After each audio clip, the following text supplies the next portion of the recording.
이 두 번째 문제도요, 여러분, 이거 아산병원 간호사 사망, 의료 인프라 확충 절실하고 막 이렇게 나오는데, 경실련에서 이렇게 뭐 논평을 했다 이렇게 나오는데, 여러분, 이거 보면서, 야, 이거 진짜 완전 주사파 담론인데? 또 이제 제가 이거에서 마저 주사파 타령을 한다고 뭐라고 하시는 분들이 있는데, 얘기를 잘 들어보세요, 여러분. 냉정하게 묻고 싶은 게 있어요.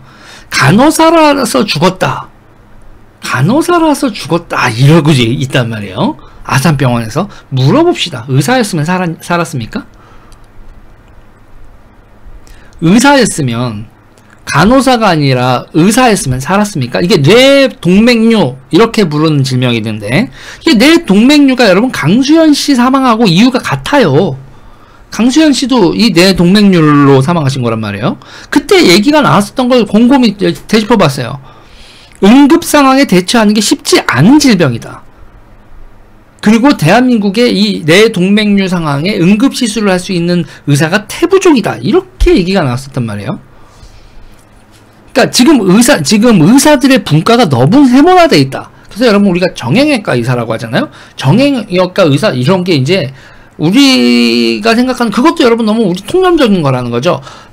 구체적으로 보면 어깨 의사, 무릎 의사, 뭐 이렇게 되는 거고, 그 분야가 계속 세분화되고 있어서 정형외과 의사면 뼈 관련된 거 다 하는, 이런 게 아니라는 거예요. 그러니까 이런 식으로 지금 의료가 너무 세분화되다 보니, 그러면 여러분, 응급상황에서 여러분, 거기 응급실 레지던스하고 닥터들이요, 여러분, 그 시술을요, 여러 가지를 할 수 있어야 되잖아요.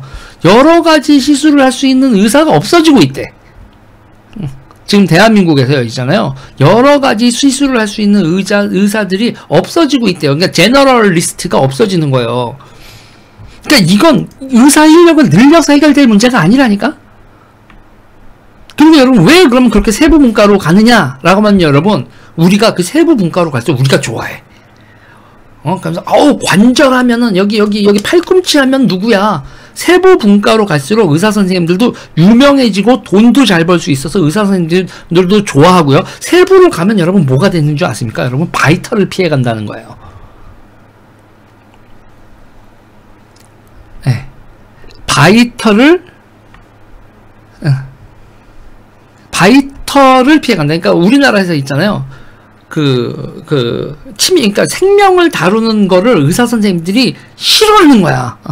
왜냐하면 생명 다루는 건 했다 하면은 험한 꼴을 많이 보고 소송 걸리고 숙가 낮아가지고 돈 별로 못 벌고, 그러니까 생명과 직결되는 응급시술을 범용으로 하니까 제너럴하게 이 시술도 할 수 있고 저 시술할 수 있는 응급의사가 양성의 맥이 끊어진 거다라는 거예요. 옛날에 그러면 여러분, 누군가는 시술이 첫 번째 시술, 두 번째 시술 완전히 쉬워도 초짜일 때에, 초짜인 건 누구나 겪는 거잖아요. 그런데 초짜를 투입했다가 잘못되면 의료소송에 걸리니까 초짜를 투입을 안 해. 그러면 초짜를 투입을 안 하면, 그러면 인력이 길러져? 안 길러지죠. 그래서 응급실에서 필요한 제너럴리스트의 양성의 맥이 뚝 끊어졌대요. 제가 이거 오늘 응급의사분하고 제가 통화를 하면서 저도 물어보고 하면서 나름 취재한 거예요. 그러니까 지금 대한민국 응급실은요, 여러분, 스페셜리스트 여러 명을 24시간 대기시키는 건 여러분 사실상 불가능한 거거든요. 스페셜리스트 여러 명을 대기시키는 건 불가능해서 이 시술사 할 수 있고 저 시술사 있는 사람들을 지금 그런 제너럴한 그게 있어야 되는데, 그게 이제 안 길러진다는 거야.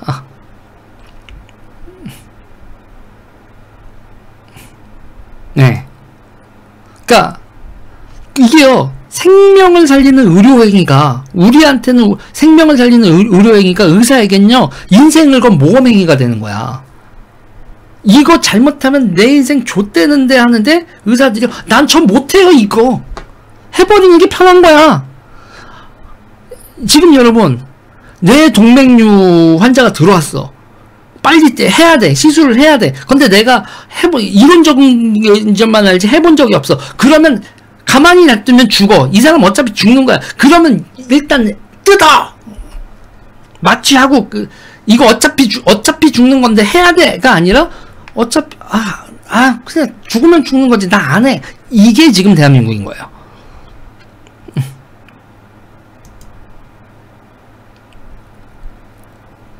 하세요.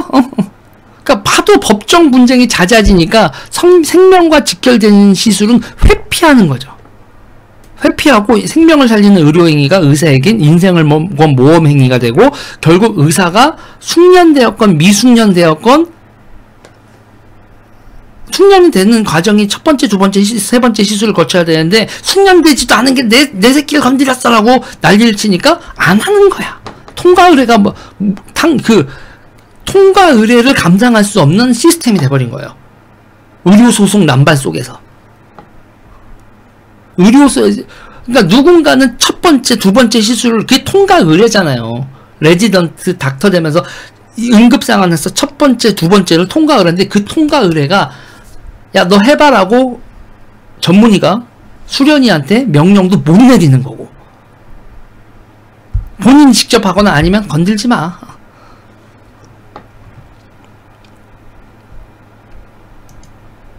네. 통과 의뢰를 감당할 수 없는 우리의 시스템 속에서 결국 사명감이란 당위론만 난무하는데, 그럼 누가 바이털과를 해? 누가 바이털과를, 의료보험 수가 무진장하게 이게 압박되면서 누가 산부인과 의사를 하고 누가 외과 의사를 합니까? 목숨과 직결되는 걸 안 하는 거야. 그래서 얘기가 나온 거 있죠. 지금 의사 선생님들이 하는 게 있잖아. 당신들 이렇게 우리 의사들 쥐어짜면 10년 있다가 필리핀, 베트남 의사들한테 당신들 수술 받아야 돼. 이런 얘기가 나오고 있죠.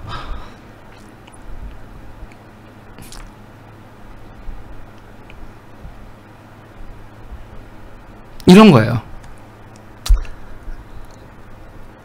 그러니까 이게 지금 대한민국 바이털과들 병원에서의 현실인데, 이건 의사의 숫자를 늘린다고 해결된 문제가 아니다. 아니다, 이런 거예요. 그러니까 정확히는 그냥 단순 의사 숫자를 늘리면 어떻게 되면 조민 같은 애들만 늘어나는 거예요. 내 새끼 의사시켰다, 이런 사람들만 늘어나는 거지. 지금은 정확히 얘기하면 의사 숫자를 늘리는 게 아니라 더 한정적으로 얘기해야 됩니다. 바이털을 다룰 수 있는 의사의 숫자를 늘려야 돼요. 바이털을 다룰 수 있는 의사의 숫자를 늘려야 되고, 그들을 존중해 줘야 됩니다. 경제적으로도 존중해 줘야 되고, 법적으로도 그들을 죄인 만들지 말아야 되고, 명예적 보상도 따라줘야 됩니다. 내 부모 죽고 누구 죽었다고 의사 뺨때기 갈기고 응급실에서 난리치고 걷어차고 막 난리치는 그런 행동들을요, 그런 행동은 절대로 내 새끼가 죽고 내 가족이 죽었어도 의사를 향해서 그런 행동을 하면 안 된다라는 정도의 교육은 돼야 되는 거죠.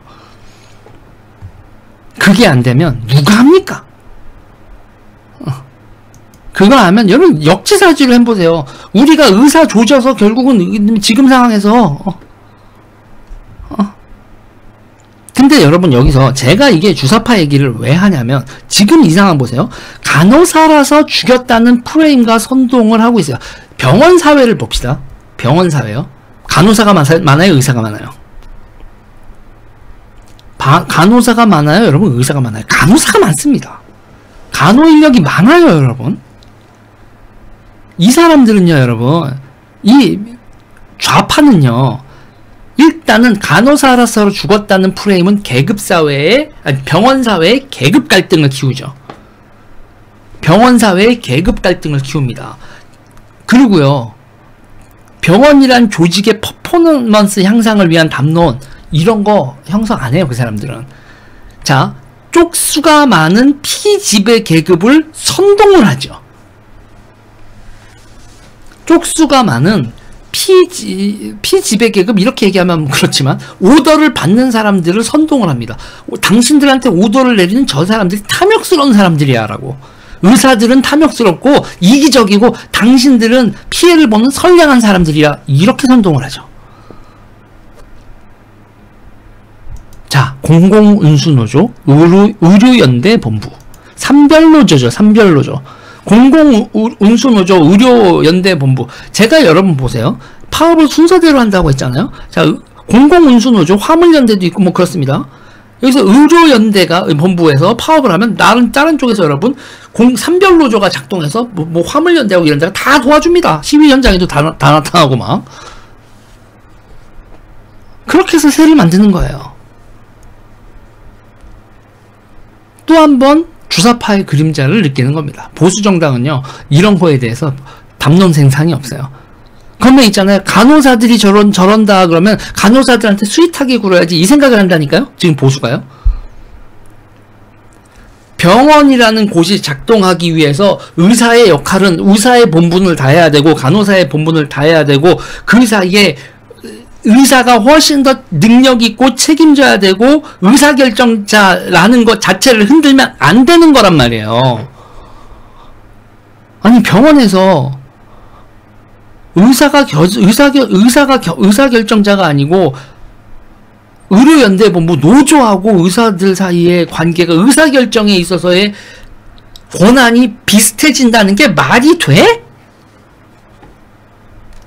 병원 운영에 관한 의사결정이나 기타 등등을 노조와 병원장이 다이다이가 된다. 이게 사실 말이 되는 겁니까, 여러분?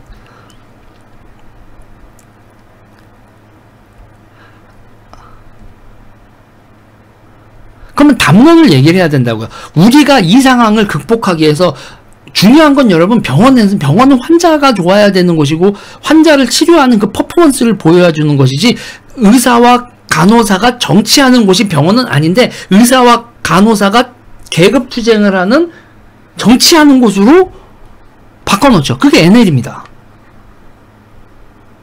그러니까 제가 얘기하는 게 NL 세계관하고 전쟁을 하지 않으면 사회의 기능이 마비가 돼요. 그리고 여러분 뭡니까? 쪽수의 때법이 관철이 되죠.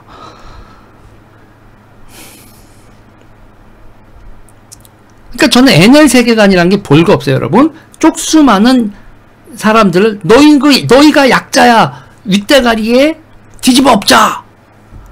문제가 있죠. 병원에 여러분 문제 제기할 수 있어. 근데 문제는 제기할 수 있는데 제가 얘기하는 건 뭐냐면 이들은 사회 곳곳을 갈라치기를 하고 쪽수가 많은 쪽을 장악하며 쪽수가 많은 쪽의 억울함과 피해의식에 호소해요. 쪽수가 많은 쪽의 억울함과 피해의식에 호소를 하고 뭘 파괴하는지 아십니까? 공동체 의식을 파괴합니다. 의료 공동체라는 그 의식을 파괴해요. 그리고 여러분, 우리가 그러니까 보세요. 거기 그 분야의 지도자들, 회사에선 사업하시는 사람들, 병원에서는 의사 선생님들, 이런 사람들 거기에 위에 수뇌부를 파렴치한 사람으로 만들어요. 물론 그들이 그렇게 할 수 있는 덜미를 제공하는 문제가 없다는 게 아니야. 그런데 매도하고 마녀 사냥하고요. 권위가 있잖아요. 권위와 존중을 파괴해요. 그 다음에 여러분 평등 같은 얘기를 하죠. 평등 같은 얘기를 합니다. 인민평등 같은 얘기를 해요. 그리고 문명의 총하는 여러분 뭐다? 엘리트입니다. 엘리트예요. 피겨스케이팅 김연아가 해야 기가 막히게 하는 거지. 문명은요 여러분 모두가 다 즐기긴 하지만 축구는 손흥민이 제일 잘하는 거고 피겨스케이트는 김연아가 제일 잘하는 거고 피아니스트들은 여러분 요번에 그 콩쿠르에 상 탄 친구 누구야? 그런 친구들이 잘하는 겁니다. 문명의 총하는 여러분 엘리트예요. 그거를 부정하면 나라 좆되는 겁니다. 문명의 총하인 엘리트를 병신 만드는 거 그걸 뭐라고 부릅니까 여러분? 그걸 문화대혁명이라고 하죠. 그 문화대혁명을 잘 쓰는 앵간들이 뭐다? 그런 걸 NL이라고 부릅니다. 실비아체님 감사합니다. 그러니까 세상은요 엘리트와 기능적 보조자들로 이루어져 있어. 어딜 가나 엘리트가 있고요. 그 엘리트들을 보조하는 기능적 보조자들로 구성이 되어 있다고요. 기능적 보조자들 자기 역할 하면서 만족하게 생활해. 근데 그들에게 열등감과 피해의식을 자극하고 사명감을 박탈하고 그리고 엘리트들도 그러면 그 상황이 되면 엘리트들도 어떻게 돼요? 나도 사명감 존중을 못 받는데 사명감 같은 게 있겠어요? 전부 다 엘리트고 기능적 보조자고 전부 다 그 바닥에 그렇게 애널들이 훑고 간 자리는 어떻게 된다? 권력과 무력만 남아요. 권력과 무력만 남는 거예요. 김민아님 감사합니다. 리제이님 감사해요. 노조위원장은 국회의원급이야. 국회의원하고 하면 나란히 앉아. 뭐 이러고. 사장하고 노조도 우리 월급도 비슷하게 가지고 가야 돼. 뭔 소리야 이게? 자 보세요. 이 NL 세력들이 만든 문명의 총화인 엘리트를 병신 만들고 문화 대혁명을 진행하고, 엘리트와 기능적 보조자들의 사명감을 박탈하고 모두를 권력을 추구하게 만들고 무력의 화신으로 그렇게 정글로 세상을 이끕니다. 세상이 박살이 나죠. 그러니까 기존 조직이 가지고 있었던 문제점을 제기하죠. 문제 없는 곳이 어딨어. 문제점을 제기하는데 그렇게 문제점을 제기했으면 그 문제를 여러분 우리는 해결을 해야 됩니다. 죄송합니다. 문제를 제기하면 문제를 해결하는 방안으로 가는데 문제 해결을 등한시한 채요. 권력 투쟁에만 몰입하죠. 문제가 있으면 그 문제를 풀어야 되는데 그 문제를 푸는 게 목표가 아니라 자신들이 권력을 잡는 게 문제예요. 문제 해결은 등한시한 채 권력 투쟁에만 몰입합니다. 그리고 반문명적 파괴와 문명 후퇴의 폐허만 남기죠. 그게 NL이에요. 그게 NL입니다. 그게 문화 대혁명이고 그게 포퓰리즘이에요, 여러분. 문제는 이런 좌파의 정치 투쟁이 매일 벌어집니다, 우리나라에서. 매일 벌어져요. 이것도 여러분, 이게 간호사라서 사망했다. 의사가 뇌 동맥류 걸려도 동료 의사가 없어. 수술해줄 사람. 의사여도 죽었어. 아산병원 의사였어도 죽었다고. 근데 저거를 간호사여서 죽었다. 이렇게 선동을 하는 거죠. 이런 정치 투쟁이 매일매일 벌어진다고, 대한민국에서. 그런데 우파가 이렇게 병신입니다. 아무 생각들이 없어요.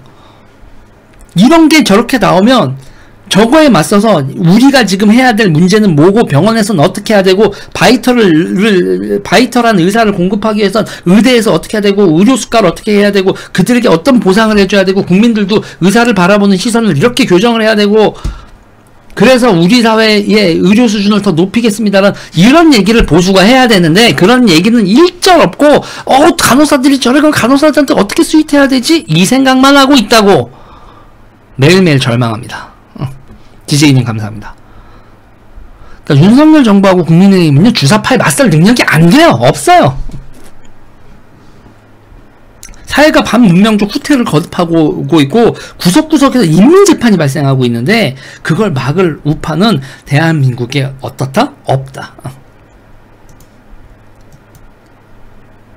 저의 정치평론이 대한민국 우파들의 정신을, 머가리를 깨트리면서 자각을 할 수 있게 된다면 저는 사명감을 바쳐서 일을 하고 있는 거겠죠. 그리고 이런 얘기를 하는 사람도 진짜 왜 이렇게 없냐? 난 진짜 돌아버리겠네, 진짜. 우파 뭐냐, 대한민국. 또 너무 또 우쭈쭈 얘기를 해서 지금 병신 같은 꼬라지인 것 같은데 죄송합니다. 또 오버질을 해서. 아무튼 이 얘기는 여기까지 하겠습니다.